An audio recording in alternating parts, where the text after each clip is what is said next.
Thanks so much for joining us at 4. I'm Kay Quinn. Up to a foot of rain has fallen on the St. Louis metro area since midnight.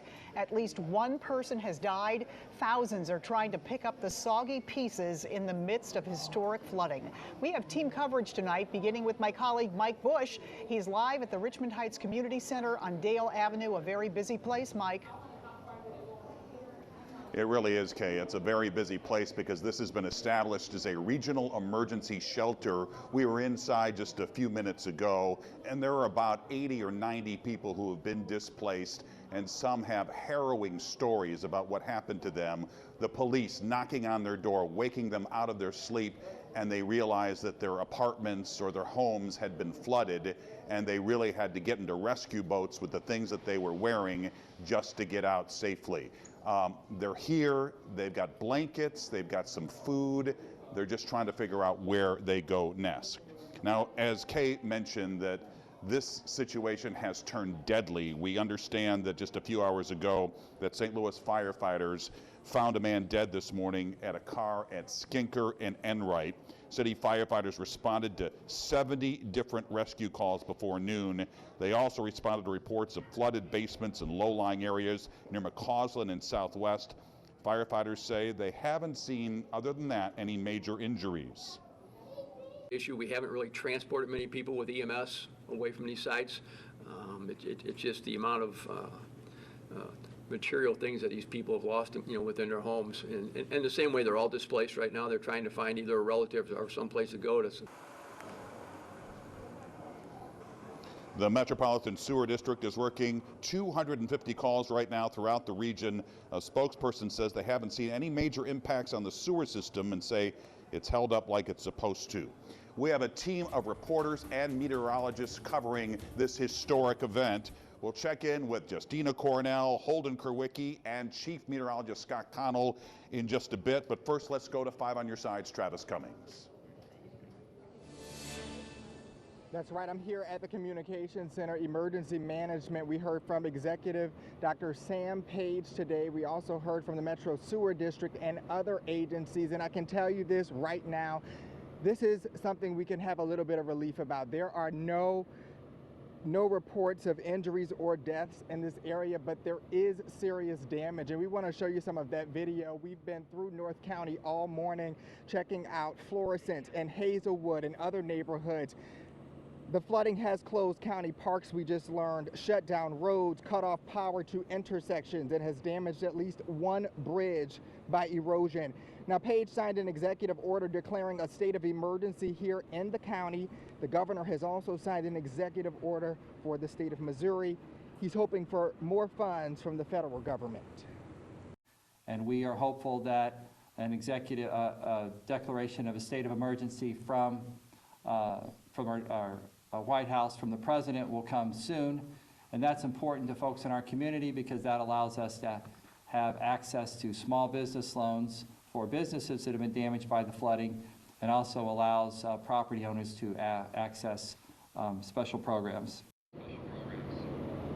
Yeah, and these folks are going to need it. We've seen flooded basements throughout some of these neighborhoods. Their cars are underwater, businesses closed, shut down. I saw resources floating in the parking lots. So anyone with damage to their home, property, or vehicle is asked to call the United Way at 211 so they can catalog and track the damage. That is what the county is doing right now. And of course, Mike Bush is there at that shelter, that regional shelter at Richmond Heights. And once again, that is 8001 Dale Avenue. Right now, we're live in St. Louis County. Travis Cummings, 5 on Your Side.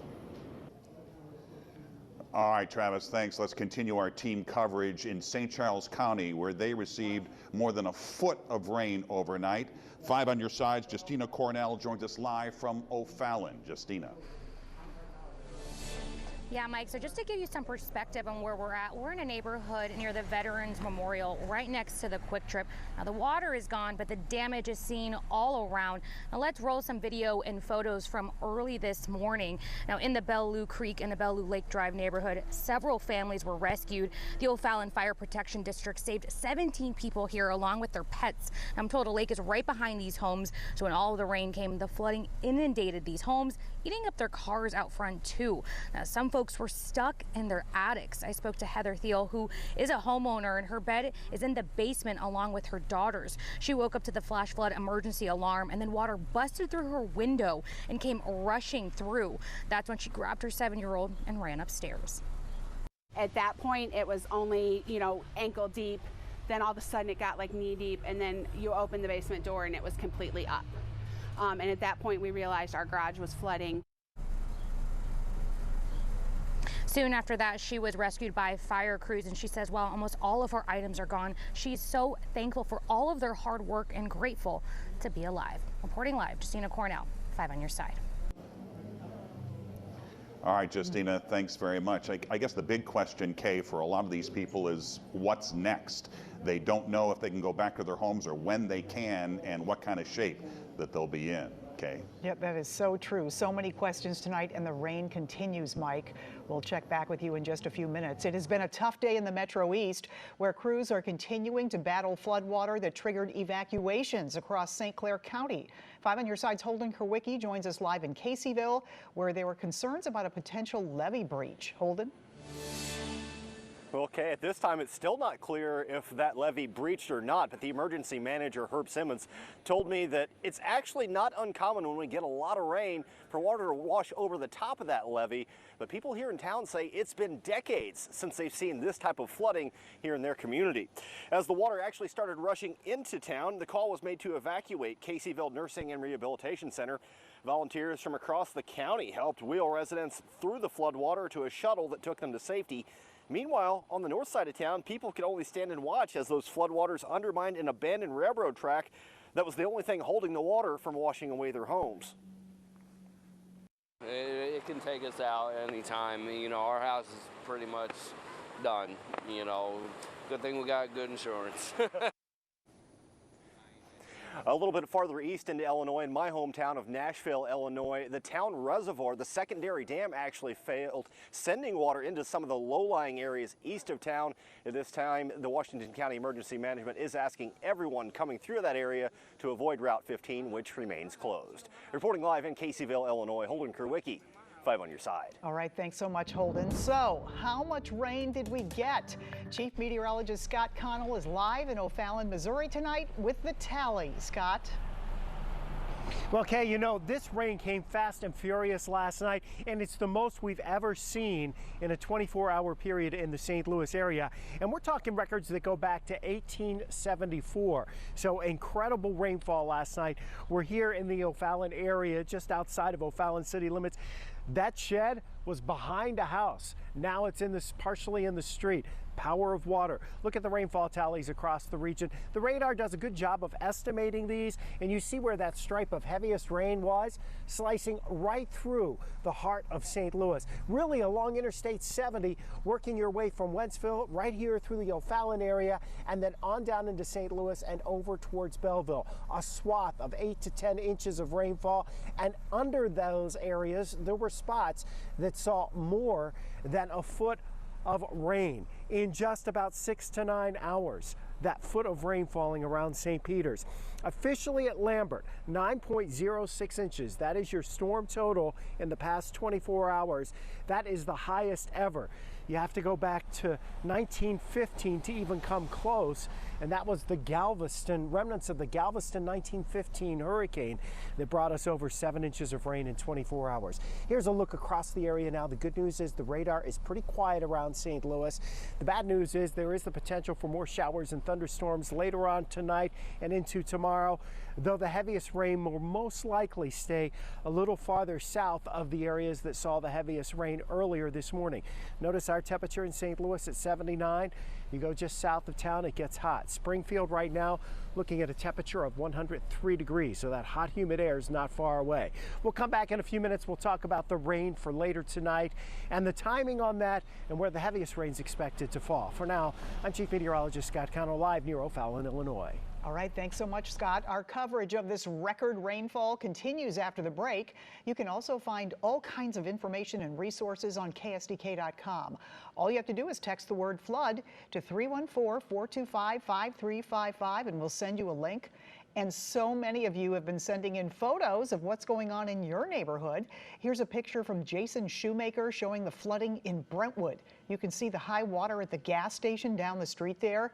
If you'd like to share pictures, text them to 314-425-5355.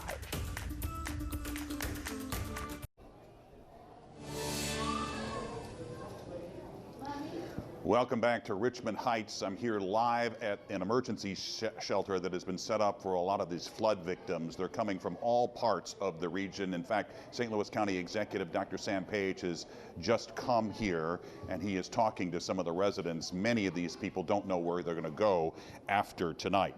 The staff at the Elm Point Animal Hospital in St. Charles is mourning the loss of a dog who workers couldn't save as waters rose by the second overnight.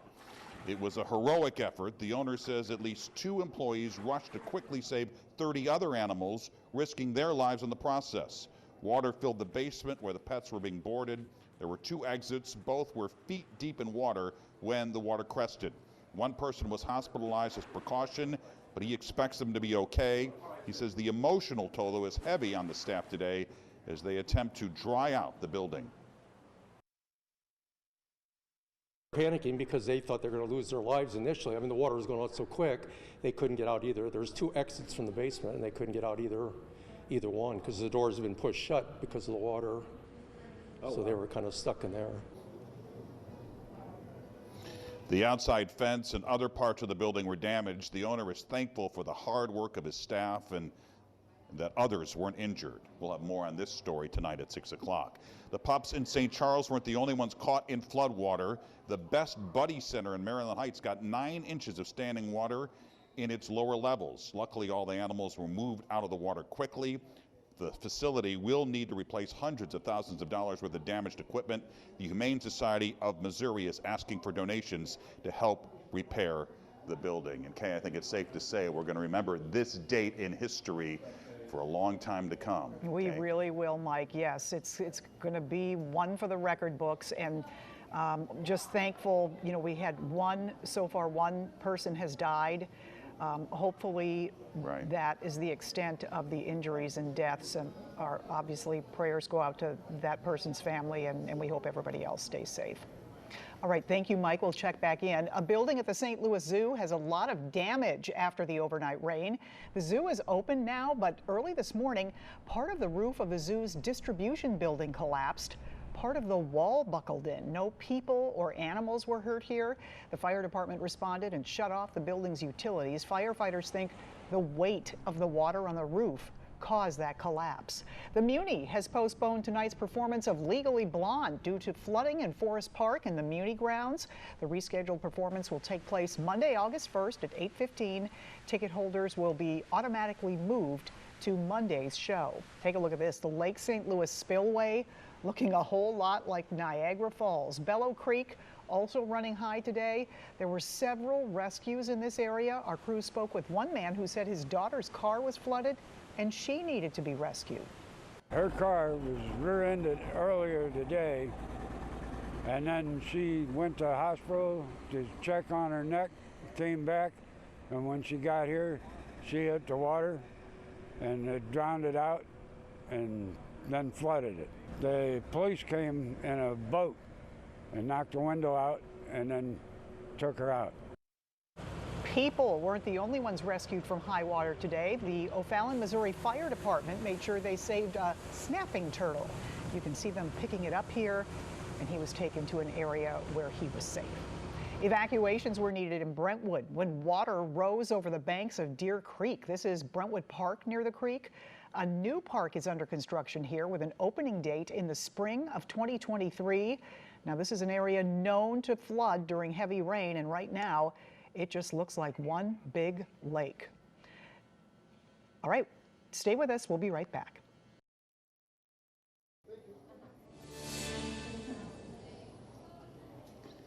Welcome back here to Richmond Heights. A lot of people who are here today are from University City. They're from Florissant. In University City, they really had a lot of trouble with water right in the middle of the night, sending people barefoot with pajamas on into the night and into the water. As many as 45 residents are at an emergency shelter there at Pershing Elementary School, and that's where our Sydney Stallworth met one family.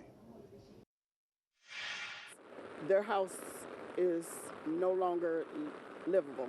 A mother holds back tears while waiting outside an evacuation zone in University City. She's one of the dozens seeking shelter, but not on her own behalf. She's here for her daughter, whose home filled with water after severe flash floods Tuesday morning. My grandsons walked to my house barefooted in their pajamas, soaking wet. All of their shoes, everything, clothes, shoes, food is ruined from this flood. One of her grandsons woke up to water in his room. I woke up and got the flash flood alarm. I stepped down and I felt water, and I tried to wake up my mom and everybody. We tried to stop it, and then it was just getting in there, so we just tried to get stuff off the floor, but then it rushed in, and then it was like we had to get out of there because it was too high up, because if we stayed in there for any longer, could have drowned or something. His mother, Elisa Simril, is renting this home behind me. Take a look here. You can see the darkened bricks toward the bottom of the home, and you can imagine the water level inside. She has multiple sclerosis, and most of her medicine has washed away. I have 2 canes in there. I have 2 walkers inside. I couldn't grab anything. Her feet bleeding from a fall while escaping her flooded home. Walking on the sidewalk, I literally fell in a manhole. She knows she's lost so much. I mean, the water came in so fast that it was no time to grab anything. She tells me she's not sure how her family will get back on its feet after losing thousands of dollars worth of clothes, furniture, and food. But the loss that hurts most comes from the things you can't put a price on. Polaroids and whatnot, that stuff's gone. So that's what bothers me the most.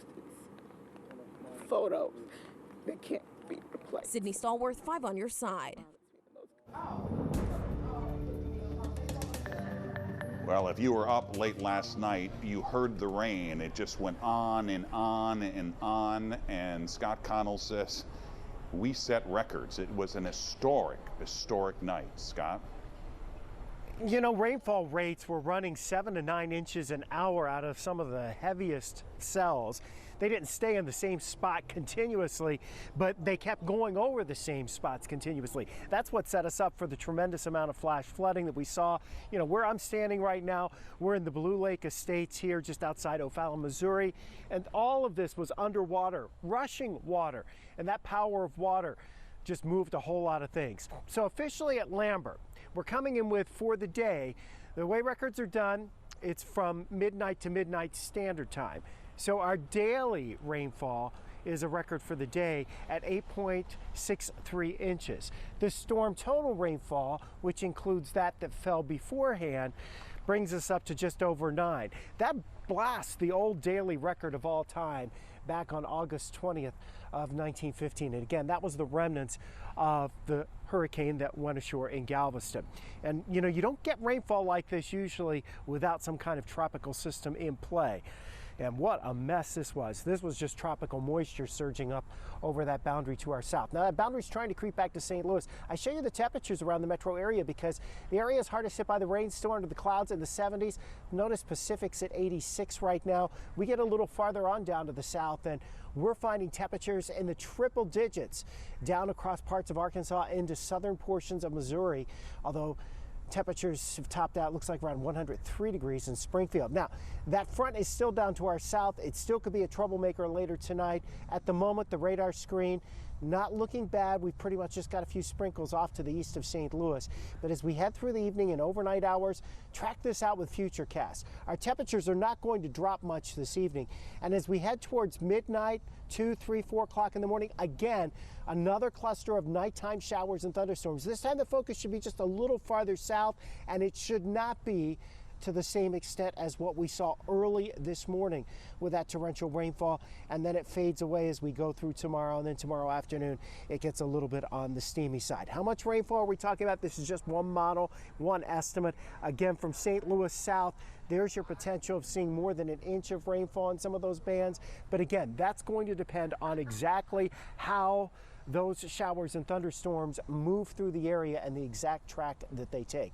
79 right now. We'll hold temperatures in the 70s, muggy conditions tonight.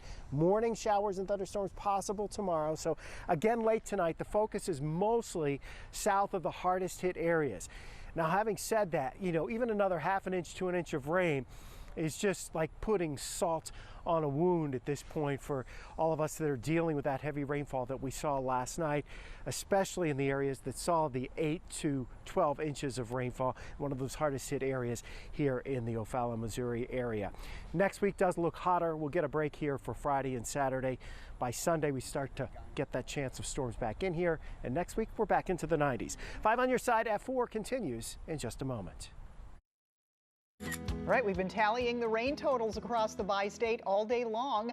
A big thanks to all of you who've been reporting your own rainfall totals. Our friend Lee Bonafield, who lives north of Millstadt, sent this photo this morning. Her rain gauge showing 5.5 inches of rain between bedtime last night and about 6:50 this morning.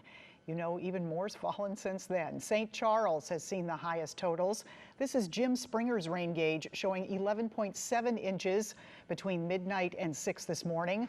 And my rain gauge in Brentwood, 6.8 inches between midnight and 9 a.m. That is about half of what's fallen just a county away. Thanks so much for joining us for 5 on your side at 4. Be safe. Have a great afternoon. See you at 5.